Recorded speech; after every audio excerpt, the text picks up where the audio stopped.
Բարի օր, եթերում օպերատիվ ժամն է։ Այս թողարկման մեջ տեղ գտած կարևոր իրադարձություններին ծանոթացեք նախամարը։ Վստահություն, հասանելիություն որակ, շուրջ 1500 գործարք, ներքին գործերի նախարարության շրջիկ սպասարկման գրասենյակներում։ 1140 գործարք, 2000-ից ավելի քաղաքացի օգտվել է karmia.gov.am հարթակից, քաղաքացիների կարծիքը ավտոմեքենաների առուվաճառքի և նվիրատվության առցանց հնարավորության վերաբերյալ։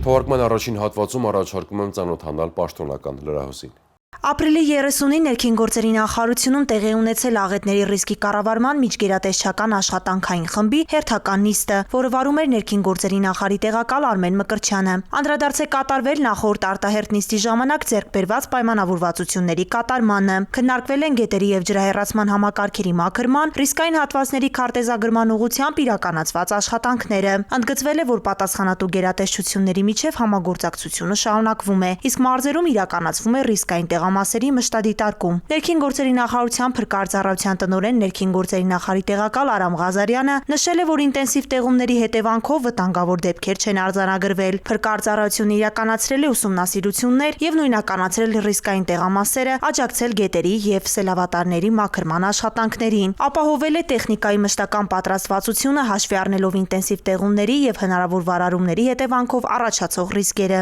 Քննարկվել են նաև ազդարման համակարգերի ներկա վիճակը, տեղեկատվության փոխանակման մեխանիզմները և դրանց կատարելագործման ուղղված քայլերը։ Անդրադառնալով առաջիկա օրերի եղանակային կանխատեսումներին, նշվել է, որ օդի ջերմաստիճանը կբարձրանա, իսկ որոշ շրջաններում սպասվում են տեղումներ, որոնք վտանգավոր ելքեր չեն առաջացնի։ Հնարավոր ռիսկերի կանխարգելման և արդյունավետ կառավարման նպատակով կարևորվել է միջգերատեսչական համագործակցության շարունակականությունը և օպերատիվ կապի ապահովումը։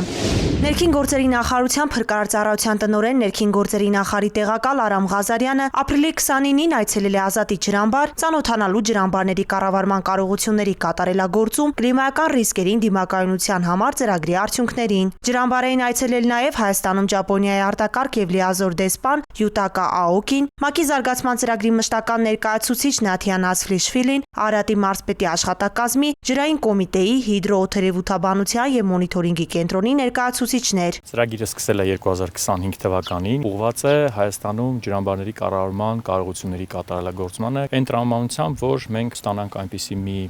համակարգ, որը 50 տարվա այս ջրամբարը կարողանա դարձնել ավելի արդիական։ Փրկարծառայության տնօրենը սերտ համագործակցության համար շնորհակալություն է հայտնել միջազգային գործընկերներին, ընդգծելով ջրամբարների անվտանգության բարձրացման ուղղված համատեղ քայլերի կարևորությունը։ Նրա խոսքով իրականացված աշխատանքները կարևոր ներդրում են աղետների ռիսկի կառավարման և արտակարգ իրավիճակներին պատրաստվածության համակարգի կատարելագործման ուղղությամբ։ Հայաստանի Հանրապետության կառավարության և ՄԱԿ-ի զարգացման ծրագրի հետ մեր գործընկերությունը արդյունավետ է եղել։ Այսօր այստեղ գտնվելով ևս մեկ անգամ հնարավորություն ունեցա տեսնելու ծրագրի շրջանակում իրականացված աշխատանքը։ Շատ բան արդեն արվել է, սակայն առաջիկա տարիներին դեռ ունենք անելիքներ։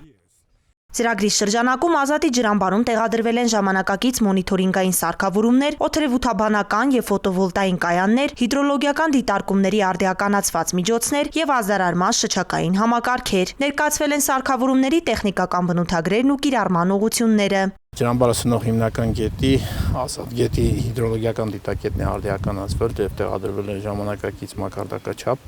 Յուրաքանչյուր 10 րոպե մեկ ինտերվալով մենք կարողանում ենք չափել, թե Ազատ գետի միջոցով ինչքան հոսք է մտնում ջրամբար։ Հնարավոր ռիսկերի հայտնաբերման, գնահատման և կառավարման արդյունավետության բարձրացման նպատակով իրականացվել են համալիր հետազոտություններ։ Ջրամբարների կառավարման կարողությունների կատարելագործում կլիմայական ռիսկերին դիմակայունության համար ծրագիրը իրականացվել է Հայաստանում ՄԱԿ-ի զարգացման ծրագրի կողմից Ճապոնիայի կառավարության ֆինանսավորմամբ։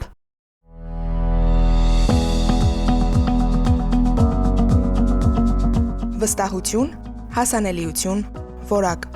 Շուրջ 1500 գործարք ներքին գործերի նախարարության շրջիկ սպասարկման գրասենյակներում։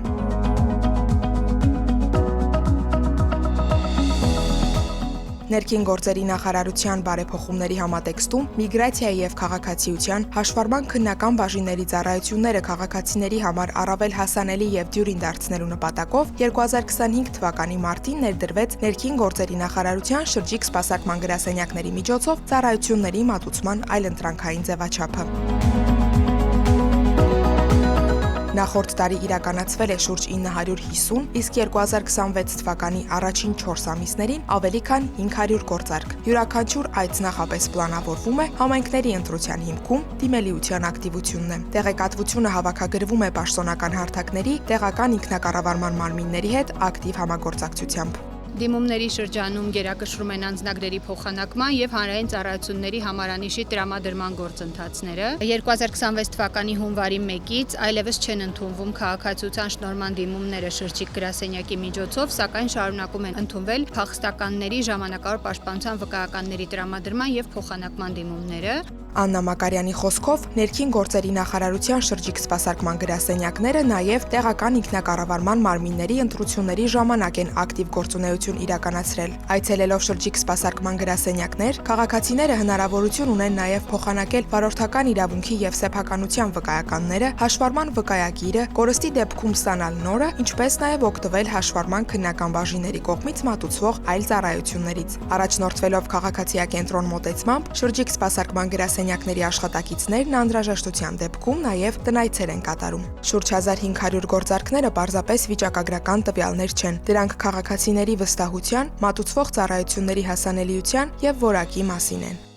Ավտոմեքենա գնել, վաճառել կամ նվիրել արդեն հնարավոր է առանց տանից դուրս գալու։ Ներքին գործերի նախարարության karmia.gov.am հարթակից մինչ օրս օգտվել է ավելի քան 2000 քաղաքացի, իրականացնելով 1140 գործարք։ Դրանցից 840-ը առուվաճառք է, 300-ը նվիրատվություն։ Թվային այս լուծումը ներդրվել է 2025 թվականի սեպտեմբերի 1-ից։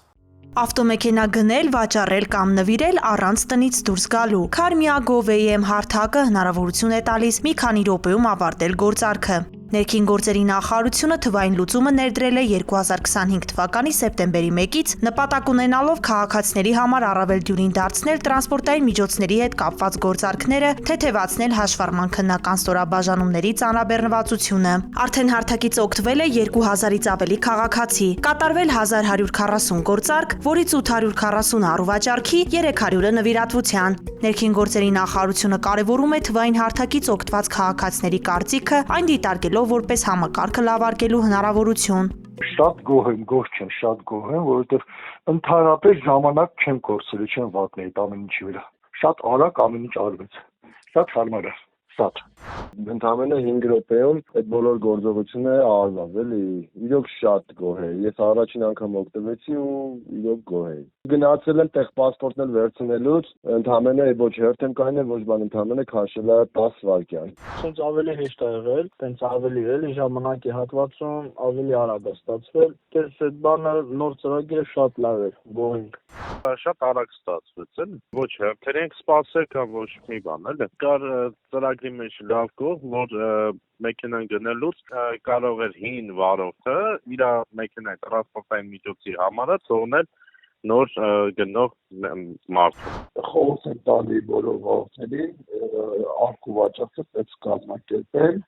մռու գնալու կարիք ընդհանրապես չկա։ Ոչ մի խնդիր չեղավ, շատ հեշտ էր, այն որ ասես նույն ժամանակը տեղ խնայում ես, ասենց ասած։ Ճիշտ է, բաներում էլ արդեն մի քիչ հերթերը քչած է, բայց առաջվա համար շատ լավ է, շատ հեշտ տարբերակ է, որ կարողանում ենք անենք։ Գործարքի կատարման ժամանակ համակարգը ինքնաշխատ եղանակով ստուգում է ինչպես կողմերի, այնպես էլ տվյալ տրանսպորտային միջոցի վերաբերյալ ողջ տեղեկատվությունը եւ եթե հայտնաբերվում է այնպիսի տվյալ, որը կարող է խոչընդոտ հանդիսանալ գործարքի կատարումը ավարտին հասցնելու համար, գործարքը դադարեցվում է, այդ մասին ծանուցվում են կողմերը եւ միայն խոչընդոտները վերացնելուց հետո հնարավոր է գործարքը ավարտին հասցնել։ Խոչընդոտ կարող են հանդիսանալ տրանսպորտային միջոցի նկատմամբ կիրառված սահմանափակումները, չվճարված պարտավորությունները կամ հաշվառման տվյալների անհամապատասխանությունը։ Պատկերված են բոլոր գործարքների կարգավիճակները, մանրամասորեն ցույց է տրվում ամեն գործարքի տիպը, գործարքի մեջ գտնվող մասնակիցների քանակը, երբ է ստեղծվել գործարքը, արժեքը տրանսպորտային միջոցի, որը օտարում են, եւ բոլոր տեխնիկական մանրամասներով իրենց։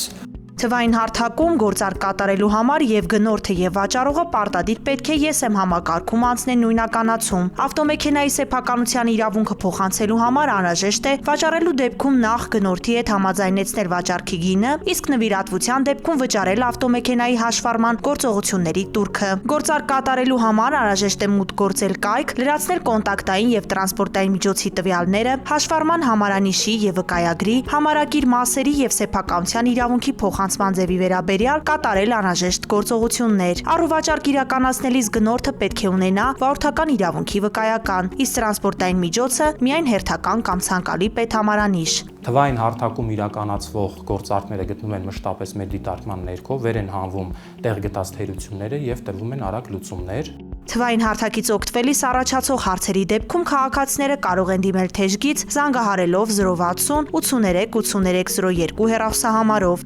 Քարմիա Գովեմ հարթակով մատուցվող ծառայություններն ընդլայնելու ուղղությամբ աշխատանքները շարունակվում են։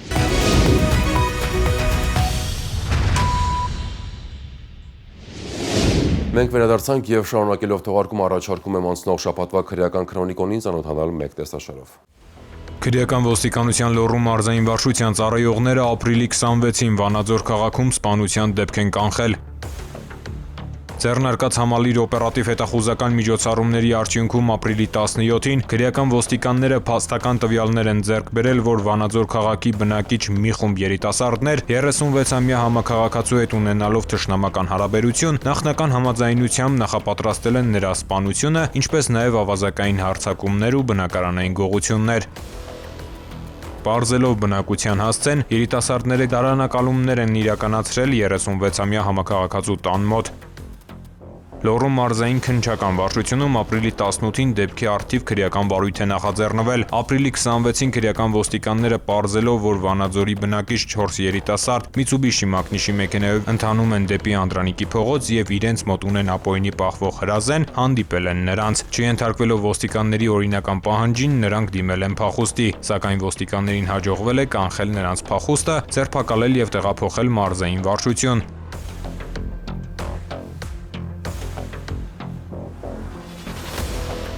Նրանցից մեկի անձնական խուզարկությամբ հայտնաբերվել է 11 փամփուշտով լիցքավորված մարտական ատրճանակ։ Մեքենան տեղափոխվել է հատուկ պահպանվող տարածք։ 3 անձ կալանավորվել է, մեկը ձերբակալվել։ Քրեական վարույթի շրջանակում կատարված խուզարկություններով հանցախմբի անդամների եւ նրանց հետ փոխկապակցված անձանց բնակության հասցեներում հայտնաբերվել է տարբեր տեսակի զենք զինամթերք։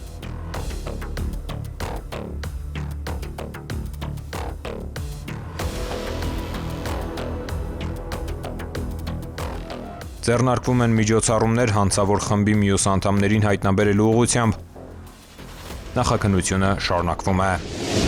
Քրեական ոստիկանության Արմավիրի մարզային վարչությունում հաղորդում տված քաղաքացին հայտնել էր, որ Անահիտ անձը ապրիլի 21-ին Արմավիր քաղաքի Շահումյան փողոցում գտնվող իր ոսկյա զարդերի խանութից բացահայտ հափշտակել է ոսկյա շղթա եւ կախազարդ, պատճառելով 2.900.000 դրամի նյութական վնաս։ Արմավիրի մարզի քրեական ոստիկանները ձեռնարկած օպերատիվ հետախուզական միջոցառումների արդյունքում պարզել են, որ կողոպուտը կատարել է Դիլիջան քաղաքի 23-ամյա մի բնակիչ։ Ապրիլի 27-ին նա Արմավիրի մարզի Այգևան գյուղում հայտնաբերվել, կողոպուտի կասկածանքով ձերբակալվել եւ տեղափոխվել է մարզային վարչություն, որտեղ բացատրական աշխատանքի արդյունքում խոստովանել է արարքը եւ հայտնել, որ նույն օրը Վանաձորում վաճառել է ոսկյա զարդերը։ Դիլիջանի բնակիչ 23-ամյա երիտասարդը ներկայացվել է նախաքննական մարմին, որտեղ տվել է խոստովանական ցուցմունք, կատարվում է նախաքննություն։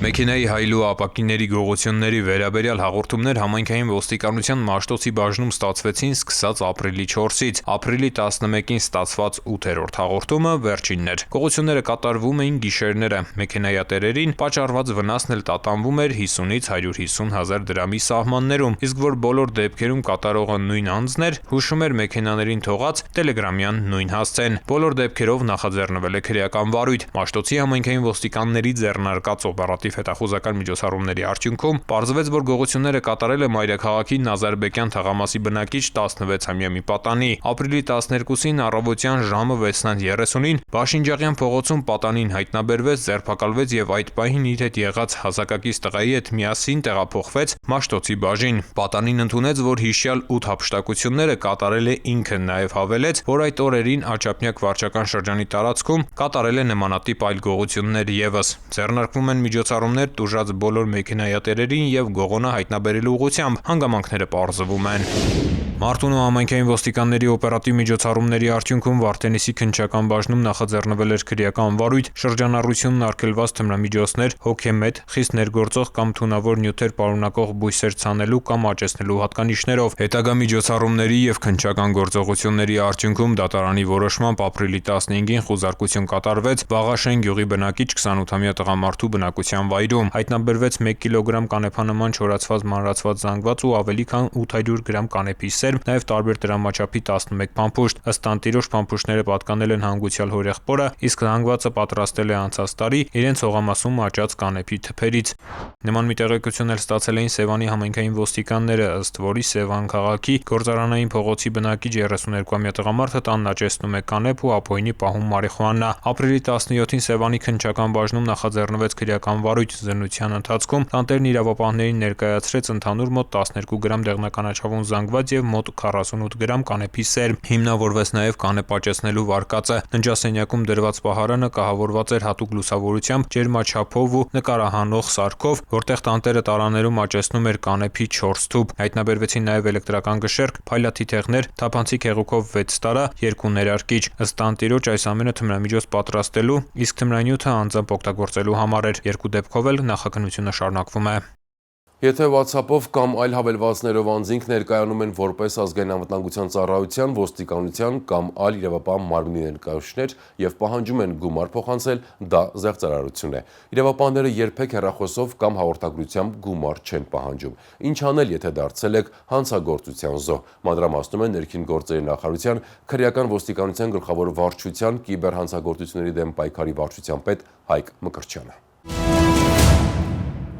Արգելի քաղաքացիներ, իրավապահ մարմինների անունից իրականացվող հեռախոսազանգերով մի փոխանցեք ձեր ֆինանսական միջոցները այլ հաշվեհամարների։ Դրանով դուք ձեր ֆինանսական միջոցները տրամադրում եք հանցագործներին։ Ցավոք սրտի, մեր հանրապետությունում շարունակում է տեղ գտնել այնպիսի հանցագործություն,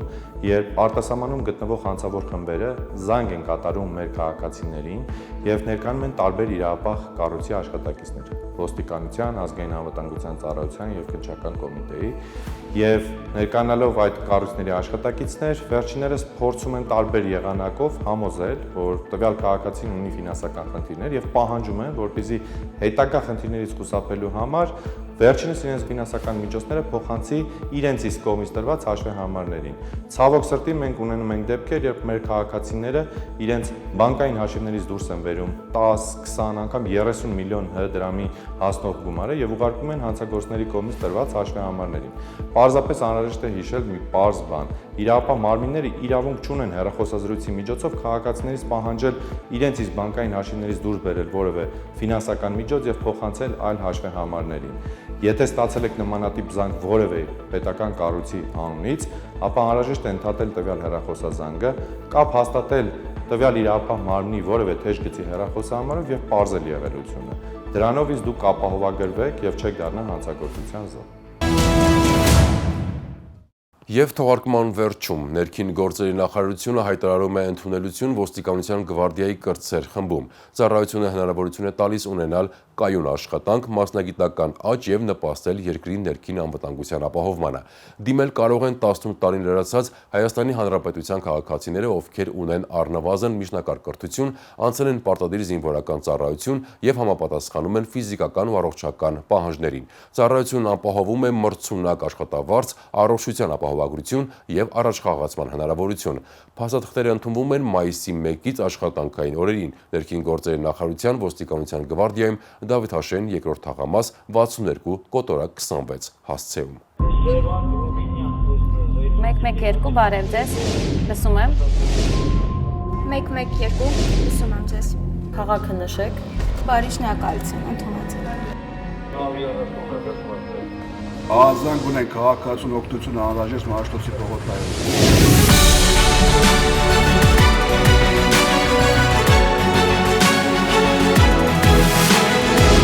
Մեկ 2 մեկ զանգ արագ արձագանք։ Շաբաթվա կարևորները այսքանն էին, ես ձեզ հրաժեշտ եմ տալիս հաջողություն։